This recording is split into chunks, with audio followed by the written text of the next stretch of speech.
to talk about kidney stone treatment. Okay, kidney stones are normally, of course, made in the kidney, and normally they don't bother the patient when the stone is in the kidney because it's just there. It's not hurting anything.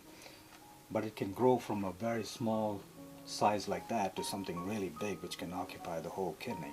Now, this picture shows what we call a staghorn stone because it kind of takes the impression of the collecting system here, and the whole kidney, interior of the kidney, is covered with these horrible looking stones. So when somebody has a stone like that, the treatment is going to be different. But let me talk about the common treatment for kidney stones. Typically a patient will come with a sudden onset of pain. Usually happens because the stone that was in the kidneys decides to come out and drops into the tube. And there are three spots where the stone can get caught. One is right here, which is called the ureter to pelvic junction, which is this area, which is a narrow spot. Here's another narrow spot as this ureter crosses the blood vessel here. So it can get caught there or get caught here, and the last spot where it gets caught would be right at the opening where the urine comes into the bladder, which is right in this area. So depending on where the stone is, the treatment will be different. Let's say the stone is up here. This kind of a stone is hard to reach from the bladder. So a patient with a kidney stone in the upper ureter, which is up here, is usually treated by lithotripsy, or we can also do a laser treatment. Lithotripsy is where the patient will lie down on this is an older machine called a lithotripter, extracorporeal shockwave lithotripsy, or ESWL. This was the first machine that was made in Germany by Donier. It was a big tub. Everybody heard of this big tub with water in it, and you actually immerse the patient into the water using a cradle like this, where the patient lays down, and this thing comes off the wall like that and drops the patient into this water bath. And you can see a generator. It's called a ellipsoid system right here. There's water here, and there's a spark plug, and the spark is generated and it creates a shock wave, and it goes up this way, and you can aim the shock wave at the stone.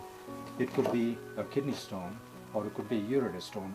This area is very good for lithotripsy treatment because you can move the patient, back and forth, sideways, up and down, to get the stone right at that point. It's called point F2, point of focus 2. Okay, so once you get it there, you see the picture on the monitors, and you can actually monitor the treatment as the shock is being delivered. And the shock wave is delivered let's say at 120 times a minute, or you can do it at a lower pace. Anyway, each time the shock wave hits the stone, it can slowly start fracturing the stone into small pieces. So a stone like that will end up like a bunch of little fragments like that. And this chart is very good because this talks about all the different ways of removing the stone from the ureter. If you have a ureter stone, let's say up here, the best treatment, I think, is to shockwave it. But if it's not working and you want to do another treatment, you might want to choose one of these methods. You can use a grabbing forceps, which goes in through the bladder, up the ureter. It goes right up to the stone, and you can, under vision, using a ureteroscope, you can actually grab it and pull it all the way down carefully. Again, you got to be careful, because if you grab a big stone and try to pull it down the ureter past this narrow spot or past this narrow spot, there is a chance it could get caught and you won't be able to take it out. And it's happened before, where you actually have to leave the basket where it is and do another form of treatment to get that basket to release the stone. You can use a laser here, where you can use a laser fiber, take it up the ureteroscope all the way up to the stone, and step on the pedal, and when the laser makes contact with the stone, it just shatters it, and then you can take out the small pieces, either with a basket, or this is another treatment. It's called electrohydraulic lithotripsy, where this electrohydraulic probe will break up the stone. So these are different ways of breaking up stones. Here you see the ureter stone being hit with shock waves. It really literally breaks up a big stone into tiny pieces of different size fragments, and these fragments can either pass without any pain, or they can fragment here and then end up over here, and the patient will have some pain, but usually they're able to pass these tiny fragments. What happens if you have a stone that gets stuck?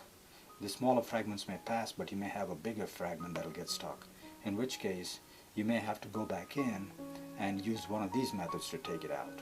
If the stone is too big, you don't want to try and grab it this way. You want to use a laser. If the stone is smaller and you know you can get it into this basket, you can take it out safely, then that's what I do. And this ureter opening into the bladder is pretty small, so we use a balloon dilator through the cystoscope. We go up in here, and the balloon dilator will make the opening bigger to a size, let's say about 6 millimeters, and any stone which is 3 to 4 or 5 millimeters can be taken out that way safely. And there's another thing we do. If a patient comes in with a severe kidney stone attack and he's having a lot of pain, and chances are he also has an infection, then what we do to relieve the infection and relieve the blockage, we put a little stent in here, and the stent goes in between the kidney and the bladder, bypassing the stone. So the stent will lie alongside the stone like that, and this way you buy some time. Number one, the infection gets better, the patient feels better, he doesn't have this pain from the stone and the high pressure. Patients ask me, why do I have pain off and on? The pain is really not from the stone itself, it is the pressure that backs up into the kidney. See, normally the inside of the kidney is pretty small here, and it's a closed system and the pressures are very low. But when the stone is blocking here, the pressures can build up to very high levels, and that's what causes the pain. Because it's a closed system, the pressure building up stretches the pain fibers and you get a lot of pain, and typically it will come from the flank area all the way down to the groin area. So when a patient presents like that and you don't have the opportunity to be able to take care of it all in one shot, some patients will decide, well, the doctor makes the decision to put a stent and wait. I would like to do that, especially if a patient has a fever and I know he has an infection. I want to decompress the kidney. Quite often when I put up a stent in here, you can't believe how dirty the urine looks in here. The urine should be pretty clear, but when I have a patient with an infection, once the stent goes in, it has an opening at the end and has small stones along, small openings along the stent that actually allows the urine to come either through the stent or around the stent.